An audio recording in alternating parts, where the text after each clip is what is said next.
ایسا مذہب اور ایسا دین عطا فرمایا، اتنا پیارا نبی عطا فرمایا سبحان اللہ. کہ جن کی زندگی اگر ہم دیکھیں اور ان کے صحابہ کی، ان کے ساتھ اٹھنے بیٹھنے والوں کی زندگی دیکھیں نا، تو جو آج کل ہمارے اوپر ایک اینگزائٹی کا اور ڈپریشن کا جو دورہ پڑتا ہے نا، اگر یہ صرف ان کی زندگی بیٹھ کے بندہ سن لے یا پڑھ لے نا، تو یہ ڈپریشن انسان کی اپنی ختم ہو جائے گی. تو کہتے ہیں نا کہ انسان اگر ہسپتالوں میں جانا شروع کر دے نا تو اس کو اپنی بیماریاں بھول جائیں، اور اگر تھانوں میں جانا شروع کر جائے تو اپنی پریشانیاں بھول جائیں. لوگ کیسی کیسی پریشانی میں وہاں پر پائے جاتے ہیں.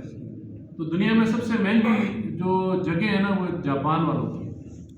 جاپان میں کہتے ہیں قبر کھودنے کے لیے بھی نا آپ کو کروڑوں روپے دینے پڑتے ہیں. اس لیے وہ لوگ کیا کرتے ہیں کہ وہ جلا دیتے ہیں مردے کو اور اس کی راہ کو پھر دریاؤں میں، سمندروں میں وہ پھینک دیتے ہیں. باہر ملکوں میں یہ والا رواج شروع ہو گیا کہ اب کون قبر بنائے تو اتنے پیسے کون دے گا.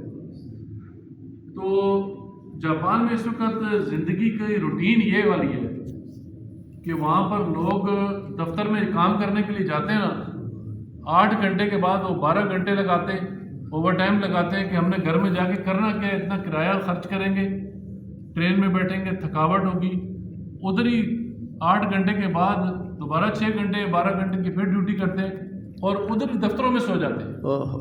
اور حالت ان کی یہ ہوگی ہے بے سکونی کی کہ کوئی دریاؤں میں جا کے چھلانگ لگا کے خودکشی کر رہا ہے، کوئی پنکھے سے لٹک رہا ہے، کوئی گولیاں کھا رہا ہے. اتنی بری حالت ہوگی کیونکہ وہ بے دین لوگ.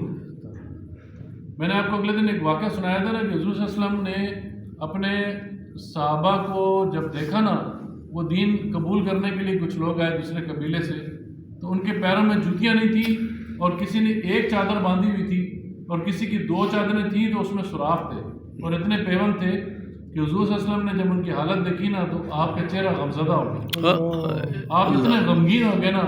اللہ اکبر. اور ہمارے نبی صلی اللہ علیہ وسلم کی خوبصورتی یہی ہے کہ جو ان کے نزدیک بیٹھتا ہے نا، اگر حضور کچھ نہ کہے تو اس کو سمجھ آ جاتی ہے کہ حضور کیا کہنا چاہتے ہیں. یہ ہمارے نبی کی اتنی خوبصورت ذات ہے کہ حضور موجود ہوں تو اپنے غم بندے کو بھول جاتے ہیں، کیونکہ سارے غم حضور نے اپنے اوپر لے. واہ واہ کیا کہنا ہے. تو حضور نے ان کو اپنے صحابہ سے کہا کہ کوئی ہے جو اس کی مدد کر سکے ان لوگوں کی. تو ایک انصاری صحابی اٹھے اور انہوں نے اپنے گھر سے ایک بورا تقریباً بھر کے لیا سامان کا جو ان سے اٹھایا نہیں جا رہا تھا اور وہ گھسیٹ کر لا رہے تھے.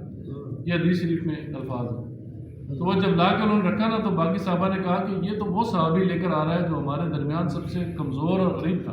تو پھر اس کے بعد سارے صحابہ گھر سے لے آئے تو 2 ڈھیریاں بن گئی، ایک کھانے کی بن گئی اور ایک کپڑوں کی بن گئی. اور اس کے بعد صحابہ فرماتے ہیں کہ حضور کا چہرہ ایسے چمک رہا تھا نا اور ایسے دمک رہا تھا جیسے سونا ہو. اور حضور کا چہرہ دیکھنے کا حضور اتنے خوش ہوئے کہ میرے ان صحابہ کی مدد میرے دوسرے صحابہ مل کر کریں. تو یہ ہمارے دین کی خوبصورتی ہے کہ اگر ہم کسی کو بھوکا دیکھتے ہیں تو ہم اس کو کھانا کھلاتے ہیں. اگر ہم کسی کے جسم پر دیکھتے ہیں نا کہ کپڑے نہیں ہیں تو ہم اس کو اپنی چادر اتار کر دے دیتے ہیں. سبحان. یہ ہمارے دین کی خوبصورتی ہے. کبھی کبھی انسان کو اپنے آپ سے بھی باتیں کر لینی چاہیے، اس طرح اس کا بوجھ جو ہے نا کم ہو جاتا ہے. مثال کے طور پر میں سوچ رہا تھا کہ دیکھیں موسیٰ علیہ السلام کی جو سوٹی تھی نا عصا، اس میں اللہ نے ایسی معجزات رکھے تھے کہ وہ پتھر کو مارتے تھے تو کتنے قبیلے تھے ان کے؟ 12. تو 12 اس میں سے چشمے پھوٹ پڑے کہ بھائی ہر قبیلے کا اپنا اپنا ایک چشمہ. سبحان اللہ. یہ تو ہمارے نبی کی خوبصورتی ہے نا کہ آپ کی انگلیوں سے چشمے جاری ہیں. سبحان اللہ. آپ کے لیے تو چیزیں خود، اسباب خود حضور کے پیچھے پھرتے تھے. سبحان اللہ. تو حضور صلی اللہ علیہ وسلم نے یہ کئی واقعات بتائے. مثال کے طور پر ایک صحابی جو تھے ان کو کہا کہ بھئی آپ اب جب اپنے علاقے میں جائیں نا تو آپ وہاں پر جا کر اسلام کی دین کی تبلیغ کریں. تو انہوں نے کہا حضور مجھے کوئی نشانی دے دیں.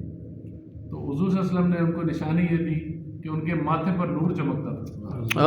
رات کو ان کے لیے وہ ٹارچ کا ذریعہ بن گیا کہ وہ ایسے چل رہے تھے اور آگے کے نور ان کے چل کے ان کو روشنی دکھا رہا تھا. تو وہ جب وہاں سے چلے نا حضور صلی اللہ علیہ وسلم سے تو آگے ان کا جب یہ ڈیزرٹ کا علاقہ تھا تو انہوں نے کہا کہ یا اللہ یہ تو میرے ماتھے پر چمک رہا ہے، ایسا نہ ہو کہ لوگ مجھے کہیں کہ بھئی یہ معفوق الفطرت انسان آ گیا، اس کو پتہ نہیں کچھ بیماری لگی ہے کیا ہے. تو یا اللہ تو اس روشنی کو میرے سے ہٹا کر کسی اور جگہ پر کر دے. تو آپ ان صحابی نے جو لکڑی پکڑی تھی نا جو عصا تھا وہ اس کے سرے کے اوپر آ گیا، یعنی وہ ٹارچ بن گیا. اور وہ ان کے قبیلے والے کہتے ہیں کہ ہم نے جب دور سے دیکھا نا تو کہ وہ آ رہے ہیں تو ان کے آگے آگے وہ روشنی چل رہی تھی. تو میں نے اپنے آپ سے سوال کیا، میں نے کہا دیکھیں اگر اس شخص سے کوئی سوال کرے کہ آپ کو موسیٰ علیہ السلام کا اختیار دیا جاتا ہے کہ آپ وہ ڈنڈا لے لیں یا حضور صلی اللہ علیہ وسلم کے ہاتھ سے جو چھڑی ہے آپ وہ لینا پسند کریں گے، تو وہ کہے گا کیا کہے گا؟ جو حضور صلی اللہ علیہ وسلم کی امتی ہیں انہوں نے تو یہی کہنا ہے، ہمیں تو حضور کے ہاتھ کی اسٹک چاہیے سبحان اللہ، کہ جس کے اوپر حضور کا ہاتھ لگ گیا نا یا حضور نے خود دے دیا، ان کے لیے وہ دنیا جہان سے سب سے بڑھ کر وہ چیز. سبحان اللہ جی، ماشاء اللہ ماشاء وہ ایک صحابی تھے نا، ان کو حضور نے بھیجا کہ جاؤ میرے دشمن ہے، تو وہ حضور کے وقار کے خلاف شاعری کرتا تھا، تو انہوں نے جا کر اس کو قتل کر دیا. جب قتل کیا نا تو انہوں نے آ کے حضور کو بتایا کہ حضور میں نے آپ کا بدلہ ان سے جا کر لے لیا. تو حضور نے کہا کہ اچھا تم ٹھہرو ادھر. حضور اندر گئے اپنے گھر سے، وہ اپنی اسٹک لے کر آئے اور ان کو تحفے میں دے دی کہ یہ لے لیں. اچھا وہ خوش ہو کے چلے گئے. جب چلے گئے تو انہوں نے ان سے صحابہ نے ان سے کہا کہ آپ نے اسٹک تو لے لی لیکن حضور سے پوچھا نہیں کہ اس کو کرنا کیا ہے. یعنی وہ صحابی اتنے خوش تھے ان کو سمجھ نہیں آئی کہ میں نے حضور سے پوچھنا بھی ہے کہ نہیں پوچھنا ہے، بس وہ اس بات پر خوشی کے مارے تھے کہ جی مجھے حضور نے ایک تحفہ دیا ہے، چاہے چلے چھڑی تھی لیکن حضور کے ہاتھ سے تحفہ مجھے ملا. تو صحابہ نے کہا بھائی جا کے پوچھو تو صحیح کرنا کیا ہے اس کا. تو گئے حضور کے پاس، ہم نے کہا حضور مجھے بتائیں تو صحیح کہ آپ نے مجھے دے دی. تو کہنے لگے کہ دیکھو جب قیامت کا دن ہوگا نا تو بہت کم لوگ ہیں جو ہوں گے جو اپنے ٹانگوں کے اوپر کھڑے ہو سکیں. ان صحابی نے پھر مرتے وقت وصیت کی تھی کہ میری قبر میں میرے ساتھ رکھنا. سبحان اللہ، جب میں قیامت والے دن کھڑا ہوں نا تو یہ اسٹک میرے ساتھ ہو اور حضور کو میں بتا سکوں کہ حضور آپ کی اسٹک سے میں جو ہے نا کھڑا ہو سکوں. سبحان